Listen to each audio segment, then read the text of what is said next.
ಜಿಲ್ಲಾಡಳಿತದ ಪರವಾಗಿ ಎಲ್ಲರನ್ನ ಸ್ವಾಗತಿಸ್ತಾ ಇದ್ದೇನೆ. ಅಲ್ಲದೆ ಈ ಮೈದಾನದಲ್ಲಿ ಉಪಸ್ಥಿತರಿರುವ ಎಲ್ಲ ರಾಜಕೀಯ ಪಕ್ಷಗಳ ಅಧ್ಯಕ್ಷರು, ಪದಾಧಿಕಾರಿಗಳು, ವಿವಿಧ ಸಂಘ ಸಂಸ್ಥೆಗಳ ಪದಾಧಿಕಾರಿಗಳು, ಬೇರೆ ಬೇರೆ ಇಲಾಖೆಯ ಮುಖ್ಯಸ್ಥರು ಹಾಗೂ ಸಿಬ್ಬಂದಿಗಳಿಗೆ, ಸಮಸ್ತ ದಾಂಡೇಲಿಯ ಸಾರ್ವಜನಿಕರಿಗೆ ಇವತ್ತಿನ ಈ ಕಾರ್ಯಕ್ರಮದ ವರದಿ ಮಾಡಲು ಧ್ವಜಾರೋಹಣ ನಡೀಲಿಕ್ಕಿದೆ. ಈ ಧ್ವಜಾರೋಹಣವನ್ನು ಹಿರಿಯ ಭಾರತ ಸೇವಾದಳ ಶಿಕ್ಷಕರಾದಂಥ ಸುರೇಶ್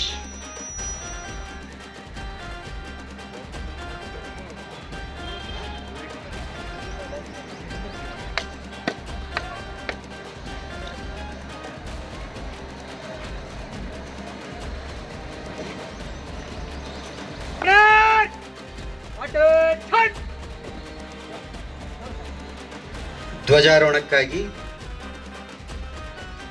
ಮಾನ್ಯ ತಹಶೀಲ್ದಾರ್ ಶ್ರೀ ಶೈಲೇಶ್ ಪರಮಾನಂದರವರನ್ನು ಧ್ವಜದ ಕಂಬದ ಕಡೆ ಅವರನ್ನು ಆಹ್ವಾನಿಸ್ತಾ ಇದ್ದೇನೆ. ದಯಮಾಡಿ ಅವರು ಧ್ವಜದ ಸ್ತಂಭದ ಕಡೆ ಬರಬೇಕು.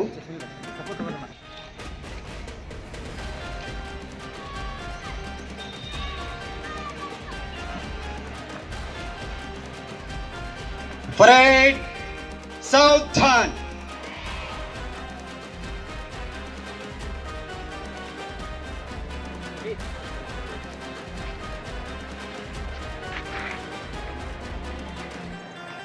On a parade! National Salute! Present! Up!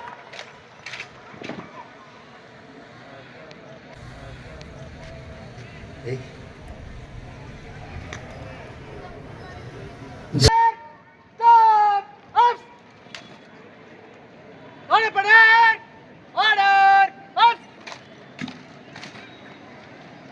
की भारत माता की, भारत माता की.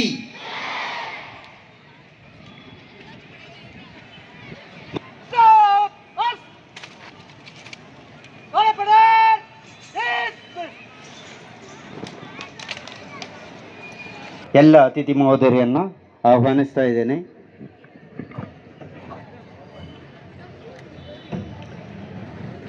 ಈಗ ಧ್ವಜಾರೋಹಣವನ್ನು ನಡೆಸಿಕೊಟ್ಟಿರುವಂಥ ಮಾನ್ಯ ತಹಶೀಲ್ದಾರು ಈ ವೇದಿಕೆಯನ್ನು ಉದ್ದೇಶಿಸಿ ಶುಭ ಸಂದೇಶವನ್ನು ನೀಡಬೇಕಾಗಿ ಅವರಲ್ಲಿ ಕೇಳ್ಕೊಳ್ತಾ ಇದೆ. ನಗರದ ಸಮಸ್ತ ನಾಗರಿಕರೆಲ್ಲರಿಗೂ 77ನೇ ಗಣರಾಜ್ಯೋತ್ಸವದ ಹಾರ್ದಿಕ ಶುಭಾಶಯನ ಕೋರುತ್ತಾ, ಈ ಒಂದು ಸಂತಸ ಸಮಾರಂಭದಲ್ಲಿ ವೇದಿಕೆ ಮೇಲೆ ಉಪಸ್ಥಿತರಿರುವ ನಗರಸಭೆಯ ಆಯುಕ್ತರಾದಂಥ ಶ್ರೀಯುತ ವಿವೇಕ್ ಬನ್ನೇರವರೇ,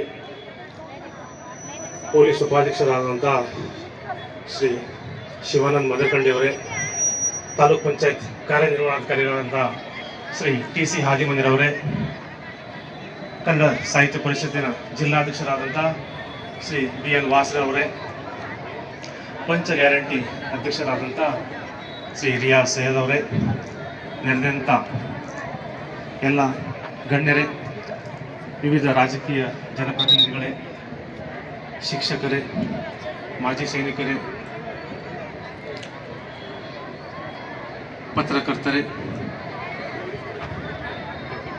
ವಕೀಲರೇ ಹಾಗೂ ನನ್ನ ಮುದ್ದು ಮಕ್ಕಳೇ, 26 ಜನವರಿ 1950ರಂದು ಸಂವಿಧಾನ ಜಾರಿಗೆ ತಂದ ದಿನ. ಆ ಒಂದು ಹಿನ್ನೆಲೆಯಲ್ಲಿ ಇಂದು ನಾವು ಸಂವಿಧಾನ ಶಿಲ್ಪಿಯಾದಂಥ ಡಾಕ್ಟರ್ ಬಿ ಆರ್ ಅಂಬೇಡ್ಕರ್ ಅವರನ್ನು ಇಂದು ಕಡ್ಡಾಯವಾಗಿ ನೆನಪಿಸಿಕೊಳ್ಳಬೇಕಾಗಿದೆ. ಈ ಒಂದು ಗಣರಾಜ್ಯೋತ್ಸವದ ಪರವಾಗಿ ತಮ್ಮೆಲ್ಲರಿಗೂ ಶುಭವನ್ನು ಕೋರುತ್ತೇನೆ. ದಾಂಡೇಲಿ ನಗರವು ಒಂದು ಸಾಮರಸ್ಯ ನಗರ. ಈ ನಗರದಲ್ಲಿ ಭಾರತ ದೇಶದ ವಿವಿಧ ಬಗೆಯ ಜನಾಂಗ ಸಂಪ್ರದಾಯವನ್ನು ಒಳಗೊಂಡಂಥ ಮತ್ತು ಯಾವುದೇ ಜಾತಿ ಜನಾಂಗ ಭೇದವಿಲ್ಲದೆ ಒಂದಾಗಿ ಬಾಳುತ್ತಿರುವ ಈ ದಾಂಡೇಲಿ ನಗರದಲ್ಲಿ ನಾವು ಈ ಗಣರಾಜ್ಯೋತ್ಸವವನ್ನು ಆಚರಿಸ್ತಾ ಇದ್ದೇವೆ. ದಾಂಡೇಲಿ ನಗರದಲ್ಲಿ ಸನ್ಮಾನ್ಯ ಶಾಸಕರಾದಂಥ ಶ್ರೀ ದೇಶಪಾಂಡೆ ಅವರವರೇ ಪ್ರಯತ್ನದಿಂದಾಗಿ ಸಾರ್ವಜನಿಕರಿಗೆ ಶುದ್ಧ ಕುಡಿಯುವ ನೀರನ್ನು ದಿನದ 24 ಗಂಟೆಗಳ ಕಾಲ ನೀಡುವ ಕುರಿತು ಯೋಜನೆಯನ್ನು ಮಂಜೂರು ಮಾಡಿದ್ದು ಕಾರ್ಯವು ಮುಕ್ತಾಯ ಹಂತದಲ್ಲಿದೆ. ಈ ಕಾರ್ಯವನ್ನು ನೀಡಿದಂಥ ಸನ್ಮಾನ್ಯ ಶಾಸಕರಿಗೆ ನಾವು ತುಂಬ ಹೃದಯದ ಅಭಿನಂದನೆಗಳನ್ನು ಈ ಮೂಲಕ ಸಲ್ಲಿಸುತ್ತಿದ್ದೇವೆ. ಹೀಗೆ ಹಲವಾರು ಅಭಿವೃದ್ಧಿ ಕಾರ್ಯಗಳನ್ನು ಹಾಗೂ ನಗರದಲ್ಲಿ ಸೌಂದರ್ಯೀಕರಣದ ಅಂಗವಾಗಿ LED ಲೈಟ್ಗಳನ್ನು ಅಳವಡಿಸಲಾಗಿದೆ. ಜೊತೆಗೆ ಸಾರ್ವಜನಿಕ ಮತ್ತು ಪ್ರವಾಸೋದ್ಯಮದ ಮಾಹಿತಿಯನ್ನು ಒಂದು LED ಬೋರ್ಡ್ ಮತ್ತು ಮಾಹಿತಿಯ ಫಲವನ್ನು ಆಗಿ ದಾಂಡೇಲಿ ನಗರದ ಚೆನ್ನಮ್ಮ ವೃತ್ತದ ಹತ್ತಿರ ಅಳವಡಿಸಲಾಗಿದೆ. ತಮ್ಮೆಲ್ಲರ ಸಹಕಾರ ಪ್ರಯತ್ನದಿಂದ ಮಾನ್ಯ ಮುಖ್ಯಮಂತ್ರಿಯವರ ಮೂಲಸೌಕರ್ಯ ಅಭಿವೃದ್ಧಿ ಯೋಜನೆ CMIDP ಯೋಜನೆಯಲ್ಲಿ ರೂಪಾಯಿ 11.48 ಕೋಟಿ ಮೊತ್ತದ ಒಟ್ಟು 31 ಕಾಮಗಾರಿಗಳನ್ನು ಮಂಜೂರಿಸಿರುತ್ತಾರೆ. ಇಂದಿನ ಈ ಸುಂದರ ಕಾರ್ಯಕ್ರಮದಲ್ಲಿ ಭಾಗವಹಿಸೋದಕ್ಕೆ ಹರ್ಷ ವ್ಯಕ್ತಪಡಿಸುತ್ತೇನೆ ಮತ್ತು ಸುವರ್ಣ ಅವಕಾಶ ಮಾಡಿಕೊಟ್ಟದಕ್ಕೆ ತಮ್ಮೆಲ್ಲರಿಗೂ ಅಭಿನಂದನೆ ಸಲ್ಲಿಸುತ್ತೇನೆ. ಹೊಸ ವರ್ಷದ ಶುಭಾಶಯಗಳೊಂದಿಗೆ ನಾನು 2 ಮಾತು ಮುಗಿಸ್ತೇನೆ. ಅದೇ ರೀತಿಯಾಗಿ ಮಾನ್ಯ ಶಾಸಕರು ಸಹ ಈ ಒಂದು 77ನೇ ಗಣರಾಜ್ಯೋತ್ಸವದ ಹಾರ್ದಿಕ ಶುಭಾಶಯವನ್ನು ಎಲ್ಲ ಜನತೆಗೆ ನೀಡಿದ್ದಾರೆ. ದಾಂಡೇಲಿ ಜನತಾ ವಿದ್ಯಾಲಯ ಪ್ರೌಢಶಾಲೆಯ ವಿದ್ಯಾರ್ಥಿನಿ ಕುಮಾರಿ ದೃಷ್ಟಿ ನಕುಲ್ ಕಮಾಲ್, ಈ ವಿದ್ಯಾರ್ಥಿನಿ ವೇದಿಕೆಗೆ ಬರಬೇಕಂತ ಕೇಳ್ಕೊಳ್ತಾ ಇದ್ದೇನೆ. ಈಕೆ 5ನೇ ತರಗತಿಯಿಂದ 6ನೇ ತರಗತಿಯಿಂದ 8ನೇ ತರಗತಿಯವರೆಗೆ ಜಿಲ್ಲಾ ಹಂತ, ವಿಭಾಗ ಮಟ್ಟ, ರಾಜ್ಯ ಮಟ್ಟ ಹಾಗೂ ರಾಷ್ಟ್ರ ಮಟ್ಟದಲ್ಲಿ ರಾಜ್ಯದ ಮಟ್ಟದವರೆಗೆ ಪ್ರಥಮ ಸ್ಥಾನವನ್ನು ಪಡೆದು ರಾಷ್ಟ್ರ ಮಟ್ಟದಲ್ಲಿ ಸತತವಾಗಿ 2 ಬಾರಿ ರಾಷ್ಟ್ರ ಮಟ್ಟದಲ್ಲಿ ತಂಡವನ್ನು ಪ್ರತಿನಿಧಿಸಿದ್ದಾಳೆ. ಅವಳಿಗೆ ನಗರಾಡಳಿತ ಹಾಗೂ ತಾಲೂಕಾಡಳಿತದ ಪರವಾಗಿ ಹೃತ್ಪೂರ್ವಕ ಅಭಿನಂದನೆಗಳು. ಅವರನ್ನು ಸನ್ಮಾನಿಸಲಿಕ್ಕೆ ನಾನು ವೇದಿಕೆ ಮೇಲಿರುವ ಎಲ್ಲರೂ ಒಟ್ಟಿಗೆ ಸೇರಿ ಈ ವಿದ್ಯಾರ್ಥಿನಿಯನ್ನು ಸನ್ಮಾನಿಸಬೇಕಾಗಿ ನಾನು ಕೇಳ್ಕೊಳ್ತಾ ಇದ್ದೇನೆ. ಈಕೆಯ ಕ್ರೀಡೆ ಶಟಲ್ ಬ್ಯಾಡ್ಮಿಂಟನ್. ಈ ಪೂರ್ವದಲ್ಲಿ ಸೆಂಟ್ ಮೈಕಲ್ ಪ್ರೈಮರಿ ಶಾಲೆಯಲ್ಲಿ 6 ಮತ್ತು 7ನೇ ತರಗತಿಯಲ್ಲಿ ವಿಜೇತಳಾಗಿ ರಾಷ್ಟ್ರ ಮಟ್ಟವನ್ನು ಪ್ರತಿನಿಧಿಸಿದ್ದಾಳೆ.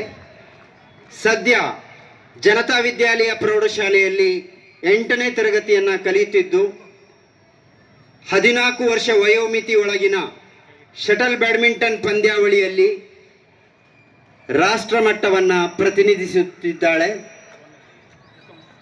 ಈ ಪ್ರತಿಭೆಯ ಪುರಸ್ಕಾರ ಉಳಿದೆಲ್ಲ ವಿದ್ಯಾರ್ಥಿಗಳಿಗೆ ಒಂದು ಸ್ಕೋಪ್ ಅನ್ನು ತರಲಿ ಅಂತ. ರಾಷ್ಟ್ರವನ್ನು ಹೊಂದಲಿಕ್ಕೆ ಮೂಲ ಕಾರಣ ಭಾರತದ ಸಂವಿಧಾನ ಅಂತಕ್ಕಂಥದ್ದು ನಮ್ಮ ನಿಮ್ಮೆಲ್ಲರಿಗೆ ಗೊತ್ತಿರತಕ್ಕಂಥ ವಿಚಾರ. ಸುಮಾರು 250 ವರ್ಷಗಳ ಕಾಲ ದೂರದ ಬ್ರಿಟನ್ ಅಂತಕ್ಕಂಥ ದೇಶದಿಂದ ಬಂದು ನಮ್ಮನ್ನ ಆಳ್ತಕ್ಕಂಥ ಬ್ರಿಟಿಷರನ್ನು ಭಾರತದಿಂದ ಬಿಟ್ಟು ಕಳಿಸಿ ಸುಮಾರು 3/4 ಶತಮಾನ ಆಯಿತು. 15 ಆಗಸ್ಟ್ 1947ರಲ್ಲಿ ನಮಗೆ ಸ್ವಾತಂತ್ರ್ಯ ಸಿಕ್ಕಿತ್ತು. ಈ ಸ್ವಾತಂತ್ರ್ಯ ಸೇನೆಯ ಮುಂದಾಳತ್ವವನ್ನು ವಹಿಸಿರ್ತಕ್ಕಂಥ